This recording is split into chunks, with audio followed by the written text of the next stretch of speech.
ಇವತ್ತಿನ ವಿಡಿಯೋದಲ್ಲಿ ತುಂಬ ಡಿಫ್ರೆಂಟ್ ಆಗಿರುವ ಹಬ್ಬಕ್ಕೆ ಹೋಳಿಗೆ ಸಾರನ್ನು ಹೇಗೆ ಮಾಡೋದು ಅಂತ ನೋಡ್ಕೊಂಬರೋಣವಾ. ಎಲ್ಲರಿಗೂ ನಮಸ್ಕಾರ. ನಮ್ಮ ಚಾನಲ್ಗೆ ನಿಮ್ಮೆಲ್ಲರಿಗೂ ಆತ್ಮೀಯವಾದ ಸುಸ್ವಾಗತ. ಇವತ್ತು ಡಿಫ್ರೆಂಟ್ ಆಗಿರುವ ಹೋಳಿಗೆ ಸಾರನ್ನು ಹೇಗೆ ಮಾಡೋದು ಅಂತ ನೋಡೋಣವಾ. ನಾನಿಲ್ಲಿ ಹೋಳಿಗೆ ಸಾರು ಮಾಡೋಕ್ಕೆ ಬೇಯಿಸಿರುವ ಬೇಳೆ ಕಟ್ಟನ್ನು ತೊಗೊಂಡಿದ್ದೀನಿ. ಈಗಾಗಲೇ ನಮ್ಮ ಚಾನಲಲ್ಲಿ ಬೇಳೆ ಒಬ್ಬಟ್ಟನ್ನು ಹೇಗೆ ಮಾಡೋದು ಅಂತ ಶೇರ್ ಮಾಡಿದ್ದೀನಿ. ಇವತ್ತಿನ ವಿಡಿಯೋದಲ್ಲಿ ಒಬ್ಬಟ್ಟು ಸಾರನ್ನು ಹೇಗೆ ಮಾಡೋದು ಸ್ವಲ್ಪ ಡಿಫ್ರೆಂಟ್ ಆಗಿರುತ್ತೆ. ವಿಡಿಯೋ ನೋಡ್ತಾ ಹೋಗಿ. ಇದಕ್ಕೆ ಬೇಕಾಗುವ ಸಾಮಗ್ರಿಗಳು: 1/4 ಚಮಚದಷ್ಟು ಮೆಂತ್ಯ, 1/4 ಚಮಚದಷ್ಟು ಕಾಳುಮೆಣಸು, 1 ಚಮಚದಷ್ಟು ಜೀರಿಗೆ, ಬೆಳ್ಳುಳ್ಳಿ ಎಸಳು, ಬ್ಯಾಡಗೆ ಮೆಣಸು ಮತ್ತು ಕರಿಬೇವು ಸೊಪ್ಪನ್ನು ಇಟ್ಕೊಂಡಿದ್ದೀನಿ.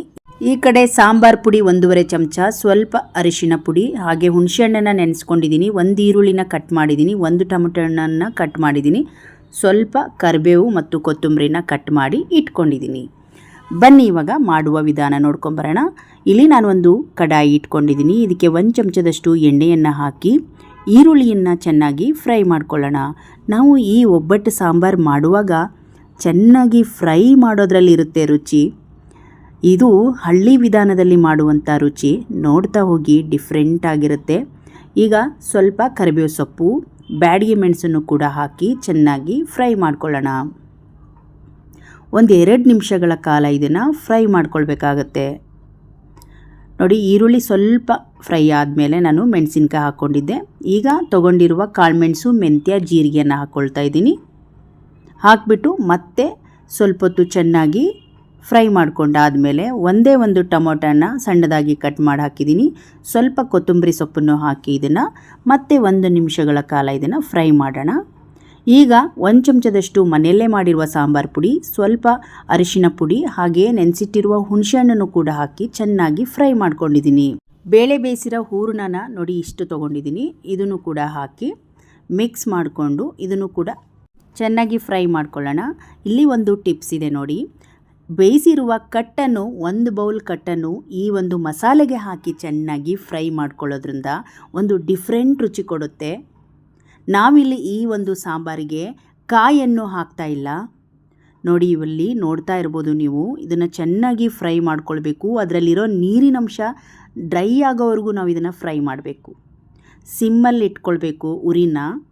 ನೋಡಿ, ಇವಾಗ ಸ್ವಲ್ಪ ಈ ರೀತಿ ಡ್ರೈ ಆಗ್ತಾ ಬರುತ್ತೆ ನೋಡಿ. ನೀರಿನಂಶ ಕಡಿಮೆ ಆಗ್ತಾ ಇದೆ. ಕಟ್ಟು ಹಾಕಿರೋದೆಲ್ಲ ಡ್ರೈ ಆಗಬೇಕು, ಅಲ್ಲಿವರೆಗೂ ಫ್ರೈ ಮಾಡಬೇಕು. ನಾವು ಎಷ್ಟು ಇದನ್ನು ಫ್ರೈ ಮಾಡಿ ಇದನ್ನು ರುಬ್ಕೋತೀವೋ ಅಷ್ಟು ರುಚಿಕರವಾಗಿರುತ್ತೆ ನೋಡಿ. ಇವಾಗ ನಾನು ಮಿಕ್ಸಿ ಜಾರಿಗೆ ಹಾಕ್ತಾಯಿದ್ದೀನಿ. ಇದು ರೆಡಿ ಇದೆ. ಈಗ ನುಣ್ಣಗೆ ಪೇಸ್ಟ್ ಮಾಡ್ಕೊಳ್ಬೇಕು ಇದನ್ನು ನೋಡಿ. ನಮ್ಮ ಒಬ್ಬಟ್ಟು ಸಾರಿಗೆ ಏನು ಬೇಕು ಮಸಾಲೆ ರೆಡಿ ಇದೆ. ಈ ರೀತಿ ಪೇಸ್ಟ್ ಆದರೆ ಸಾಕಾಗುತ್ತೆ. ಇವಾಗ ಬನ್ನಿ ನಾವು ಕಟ್ಟಿಗೆ ಮಿಕ್ಸ್ ಮಾಡ್ಕೊಳ್ಳೋಣ. ನೋಡಿ, ಕಟ್ಟು ರೆಡಿ ಇದೆ. ನಮಗೆ ಎಷ್ಟು ನೀರು ಬೇಕಾಗುತ್ತೋ ನೋಡಿಕೊಂಡು ಈ ಒಂದು ಮಸಾಲವನ್ನು ಹಾಕ್ಕೊಳ್ಳೋಣ. ನೀವು ಈ ವರ್ಷ ಈ ವಿಧಾನದಲ್ಲಿ ಟ್ರೈ ಮಾಡಿದ್ದೆ ಆದರೆ ನೀವೇ ಹೇಳ್ತೀರಾ ಎಷ್ಟೊಂದು ರುಚಿಕರವಾಗಿರುತ್ತೆ ಅಂತ.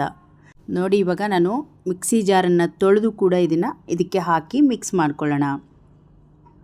ಮೊದಲು ನಾವು ಈ ಕಟ್ಟನ್ನು, ಅಂದರೆ ಮಸಾಲೆ ಹಾಕಿರೋ ಕಟ್ಟನ್ನು ಚೆನ್ನಾಗಿ ಕುದಿಸ್ಕೊಳ್ಬೇಕು. ಮಿಕ್ಸಿನ ತೊಳೆದ್ಬಿಟ್ಟು ಆ ನೀರನ್ನು ಕೂಡ ಹಾಕ್ತಾಯಿದ್ದೀನಿ ನೋಡಿ. ಈಗ ಇದನ್ನು ರುಚಿ ನೋಡ್ಕೊಳ್ಳೋಣ. ಈಗ ನೋಡ್ತಾ ಇರ್ಬೋದು ನೀವು, ಚೆನ್ನಾಗಿ ಕಾಯ್ತಾ ಇದೆ. ಉಪ್ಪನ್ನು ನೋಡ್ಕೊಳ್ಬೇಕು. ಯಾವತ್ತೇ ಆದರೂ ನಾವು ಈ ಒಂದು ಕಟ್ಟಿನ ಸಾರಿಗೆ ಕಲ್ಲುಪ್ಪನ್ನು ಹಾಕಿದರೆ ತುಂಬ ರುಚಿ ಕೊಡುತ್ತೆ. ಹಾಗಾಗಿ ಕಲ್ಲುಪ್ಪನ್ನು ಬಳಸ್ತಾ ಇದ್ದೀನಿ. ನೋಡ್ತಾ ಇರ್ಬೋದು ಎಷ್ಟು ಚೆನ್ನಾಗಿ ಈ ಒಂದು ಹದದಲ್ಲಿದ್ದರೆ ಸಾಕಾಗುತ್ತೆ ಕಟ್ಟು. ನೋಡಿ, ಮಸಾಲ ಎಲ್ಲ ಮಿಕ್ಸ್ ಮಾಡಿರೋ ಕಟ್ಟು ಚೆನ್ನಾಗಿ ಕುದೀತಾ ಇದೆ. ಈ ಥರ 1-2 ನಿಮಿಷಗಳ ಕಾಲ ಕುದಿಬೇಕು. ಕುದಿ ಬಂದ ಮೇಲೆ ನಾವು ಒಗ್ಗರಣೆಯನ್ನು ರೆಡಿ ಮಾಡ್ಕೊಳ್ಬೇಕು. ನೋಡಿ, ಗಮ್ಮನ ಸ್ಮೆಲ್ ಬರ್ತಾ ಇದೆ. ಡಿಫ್ರೆಂಟಾಗಿರುತ್ತೆ. ಯಾಕಂದರೆ ನಾವು ಚೆನ್ನಾಗಿ ಫ್ರೈ ಮಾಡಿ ಅದನ್ನು ಡಿಫ್ರೆಂಟಾಗಿ ಮಾಡಿರೋದ್ರಿಂದ ಈ ಸ್ಮೆಲ್ಲು ಕೂಡ ಹಾಗೆ ಬರುತ್ತೆ. ನೋಡ್ತಾ ಇರ್ಬೋದು ನೀವು, ಇದು ಕುದೀತಾ ಇದೆ. ಇವಾಗ ಒಂದು ಒಗ್ಗರಣೆ, ಸಿಂಪಲ್ ಆಗಿರುವ ಒಗ್ಗರಣೆ ಮಾಡ್ಕೊಳ್ಳೋಣ. 1-2 ಚಮಚದಷ್ಟು ಎಣ್ಣೆಯನ್ನು ಕಾಯಿಸೋಕ್ಕಿಟ್ಟಿದ್ದೀನಿ.